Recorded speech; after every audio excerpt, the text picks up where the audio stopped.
welcome to AVS Pharmacy. Today I am going to discuss about homeostasis. Homeostasis क्या है? Homeostasis हमारी body के internal environment को control करता है, हमारी बॉडी के इंटरनल एनवायरनमेंट को मेंटेन करता है। हमारी बॉडी के टू एनवायरनमेंट्स होते हैं, एक होता है इंटरनल एनवायरनमेंट और एक होता है एक्सटर्नल एनवायरनमेंट। और हमारी बॉडी में एक ऐसी एबिलिटी होती है जो हमारी बॉडी के इंटरनल एनवायरनमेंट को कांस्टेंट रखते हैं और इस एबिलिटी को होमियोस्टेसिस कहते हैं। सो होमियोस्टेसिस टू ग्रीक वर्ड से मिलकर बना है, होमियो और स्टेसिस। होमियो मीन्स होता है सेम या अनचेंजिंग और स्टेसिस मीन्स होता है स्टैंडिंग या stable. So homeostasis means to maintain body functions within specific livable ranges, adjusting to internal and external changes. Temperature, nutrient concentration, acidity, water, sodium, respiratory rate are some of the internal body variables that must remain within calcium, oxygen as well as blood pressure, heart rate and a certain range.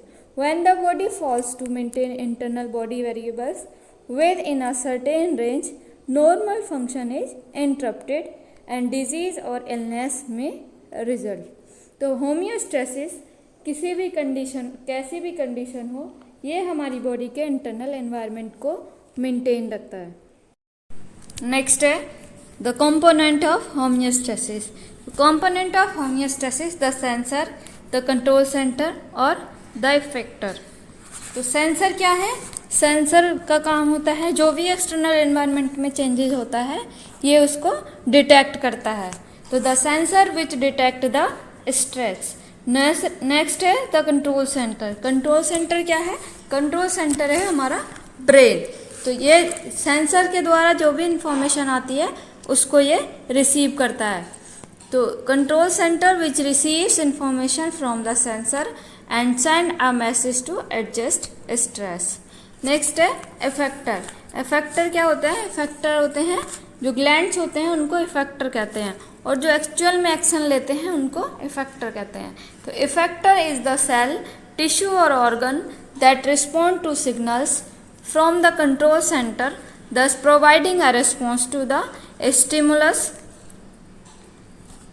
physiological variable that changed in order to maintain homeostasis. For example, sweat glands, ये effector है, effectors हैं। Throughout the body release sweat to lower body temperature and cells of the liver effectors release glucose to raise blood glucose levels.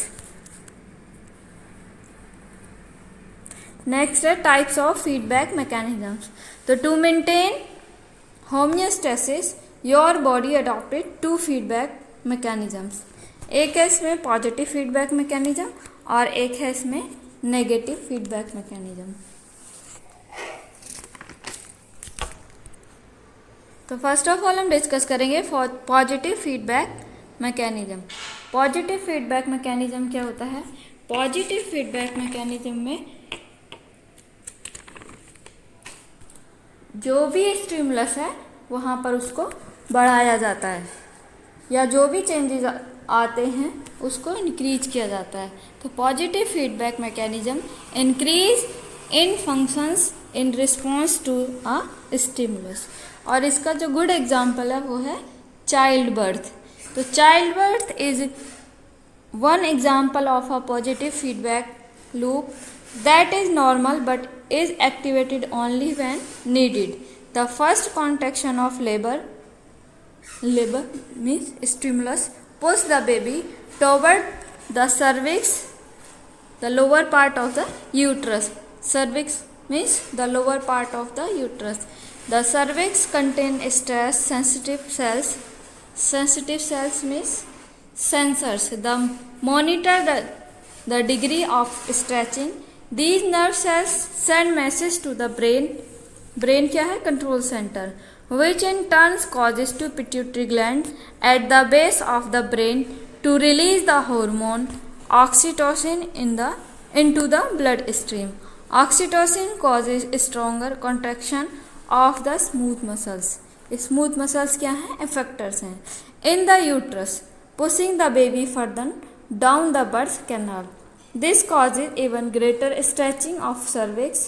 The cycle of stretching oxytocin release and increasingly more forceful contraction stops only when the baby is born. At this point, the stretching of the cervix halts, stopping the release of oxytocin. तो जब baby push करता है on the cervix and signal is sent to brain, तो the brain release oxytocin to stimulate the uterus to contract. As the baby pushes, more oxytocin release. और ये cycle तब तक चलती रहती है जब तक बेबी डिलीवर्ड नहीं हो जाता है. Next example of positive feedback mechanism है ब्लड क्लोटिंग. तो another good example of a positive feedback mechanism is blood clotting. When a bound causes bleeding, the body respond with the positive feedback loop to clot the blood and stop blood loss. Substances released by the injury blood vessels will begin the process of blood clotting. Platelets in the blood start to cling to the injured site and release chemicals that attract additional platelets. As the platelets continue to amass, more of the chemicals are released and more platelets are attached to the site of the clot. The positive feedback accelerates the process of clotting until the clot is large enough to stop the bleeding. तो इसका जो second example है वो है blood clotting. तो अगर हमारी body में कहीं पे ब्लीडिंग हुई है, यहाँ पर जो सेंसर है मीन्स जो भी नर्व एंडिंग है वो इन्फॉर्मेशन देंगी ब्रेन को, और वहाँ पर ब्लीडिंग हो रही है, और वहाँ से कमांड आएगा जो भी वहाँ पर नर्व एंडिंग है या जो भी वहाँ पर इफेक्टर है कि आप यहाँ से जो भी प्लेटलेट्स हैं उनको एक्टिवेट किया जाए. और प्लेटलेट्स का क्या काम होता है? प्लेटलेट्स का काम होता है क्लोट बनाना. और जब प्लेटलेट्स एक्टिवेट हो जाएंगी तो वहाँ पर क्लोटिंग स्टार्ट हो जाएगी और हमारा जो बॉडी में ब्लीडिंग है वो रुक जाएगी. नेक्स्ट है negative feedback mechanism. Negative feedback mechanism means negative means minus होना या कम करना. तो negative feedback mechanism is a mechanism in which the effect of the response to the stimulus is to shut off the original stimulus or reduce its intensity. Negative feedback loops are the body's most common mechanisms used to maintain homeostasis.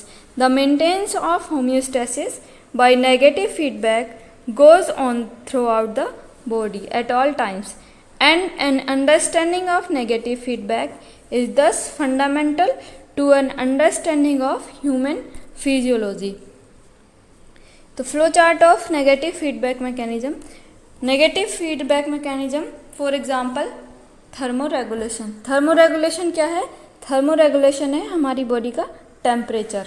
हम उसको कैसे regulate करते हैं कि हमारी body का temperature 37 degree Celsius से ज़्यादा हो जाए तो वहाँ पर उसको कम करने के लिए जो मैकेनिज्म वर्क करता है उसको कहते हैं नेगेटिव फीडबैक मैकेनिज्म्स. हमारी बॉडी का टेम्परेचर जैसे कि इसमें चार्ट में दिया है, अगर 37 डिग्री सेल्सियस से ज़्यादा होता है तो हमारी बॉडी हीट होने लगती है, यानी कि हमारी स्किन गर्म होने लगती है, और ये वहाँ पर सेंसर का काम करती हैं, जिससे हमें पता लग जाता है कि हमारी बॉडी का टेम्परेचर बढ़ गया है. और आप ज़्यादा से ज़्यादा स्वेट को एक्सक्रीट कीजिए.